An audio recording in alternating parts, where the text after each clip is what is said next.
Hello students, myself Maushmi Bhattacharya from Shet Vidya Mandir English High School CBSE Vasai. आज मैं आपको कक्षा 6 हिंदी व्याकरण का पाठ 5 संज्ञा के विकारक तत्व का पुनरअभ्यास करवाने जा रही हूँ। प्रस्तुत है पाठ का तृतीय खंड। प्रथम खंड में हमने लिंग के बारे में समझा, द्वितीय खंड में हमने वचन के बारे में फिर से समझा एवं प्रस्तुत है तृतीय खंड जिसमें हम कारक के बारे में फिर से समझेंगे। कारक किसे कहते हैं?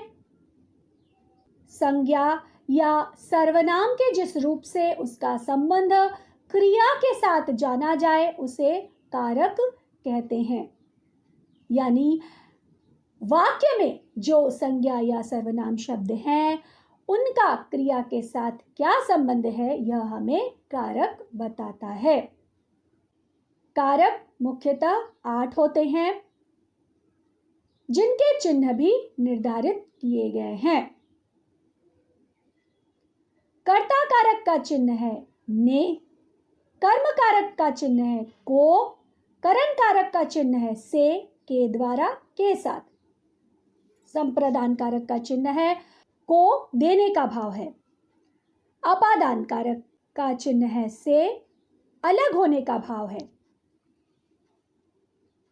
संबंध कारक का चिन्ह है काके की रारेरी नानेनी, अधिकरण कारक का चिन्ह है ने पर, संबोधन कारक का चिन्ह है हे अरे।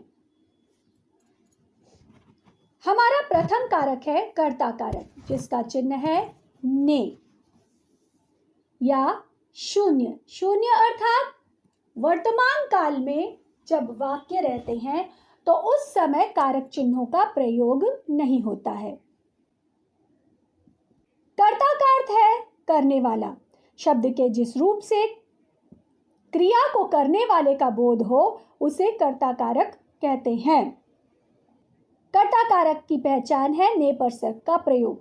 कभी कभी कर्ता कारक के साथ परसर्ग नहीं लगता। ऐसी स्थिति में जो शब्द कौन और किसने प्रश्नों का उत्तर देता है वह कर्ता कारक कहलाता है। जैसे उदाहरण देखिए, सैनिक ने विजय प्राप्त की। क्रिया है प्राप्त की, प्रश्न है किसने। कर्ता है सैनिक, परसर्ग है ने। दूसरा उदाहरण, सैनिक विजय प्राप्त करता है। क्रिया है प्राप्त करता है, प्रश्न है कौन, करता है सैनिक, परसर्ग है शून्य। जैसा कि मैंने पहले ही कहा कि कर्ता कारक के साथ ने परसर्ग का प्रयोग केवल भूतकाल की क्रियाओं में ही होता है। वर्तमान काल एवं भविष्य काल में परसर्ग ने का प्रयोग कर्ता कारक के साथ नहीं किया जाता है। हमारा दूसरा कारक है कर्म कारक। परसर्ग है को या शून्य। क्रिया के कर्म को प्रकट करने वाला शब्द कर्म कारक कहलाता है। इसकी पहचान के लिए को परसर्ग के अतिरिक्त वे शब्द होते हैं जो किसको अथवा क्या प्रश्नों के उत्तर देने में समर्थ हो।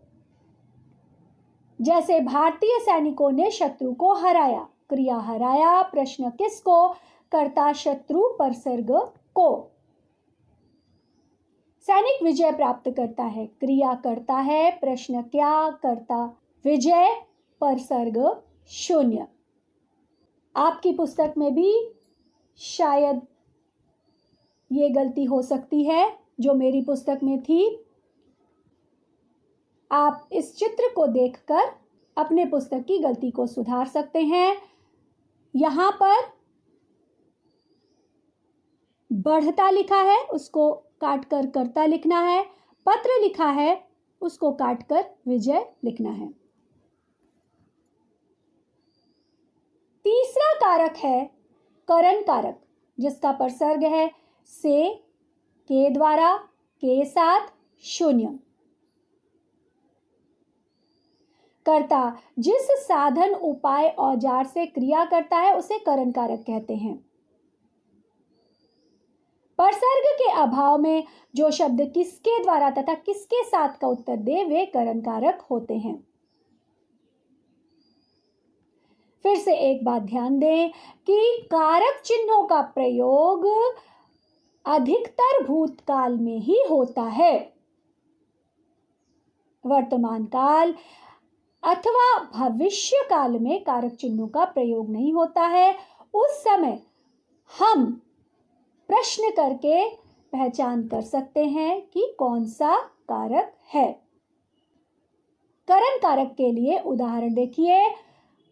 पहला उदाहरण है, भारतीय सैनिकों ने सूझबूझ से जंग जीती। क्रिया जीती, प्रश्न किससे, कर्ता सूझबूझ, परसर्ग से के साथ। दूसरा उदाहरण है, भारतीय सैनिकों द्वारा लड़ाई जीती गई। क्रिया जीती गई, प्रश्न किसके द्वारा, कर्ता सैनिकों, परसर्ग द्वारा। यहां भी कुछ प्रिंटिंग मिस्टेक है। शत्रु कर्ता में शत्रु लिखा है जिसको काटकर सैनिकों लिखना है। परसर्ग में को लिखा है जिसे काटकर द्वारा लिखना है। तीसरा उदाहरण है, भारतीय सैनिकों के साथ देशवासियों की शुभकामनाएं थी। प्रश्न किसके साथ, कर्ता सैनिकों, परसर्ग के। चौथा उदाहरण है, शत्रु भारतीय सैनिकों के हाथों मारे गए। क्रिया मारे गए, प्रश्न किससे, कर्ता हाथों, परसर्ग शून्य। चौथा कारक है संप्रदान कारक जिसका परसर्ग चिन्ह है को के लिए। जिसके लिए क्रिया की जाए उसको व्यक्त करने वाला शब्द संप्रदान कारक है। इसकी पहचान को तथा के लिए परसर्गों से होती है। इसके अतिरिक्त जिन शब्दों से किसको अथवा किस लिए प्रश्नों के उत्तर मिलते हैं उनमें संप्रदान कारक होता है। इन वाक्यों में कर्ता अपने लिए कोई काम नहीं करता है बल्कि वह दूसरे के लिए काम करता है। इसे उदाहरण द्वारा हम और अच्छी तरह से समझ सकते हैं।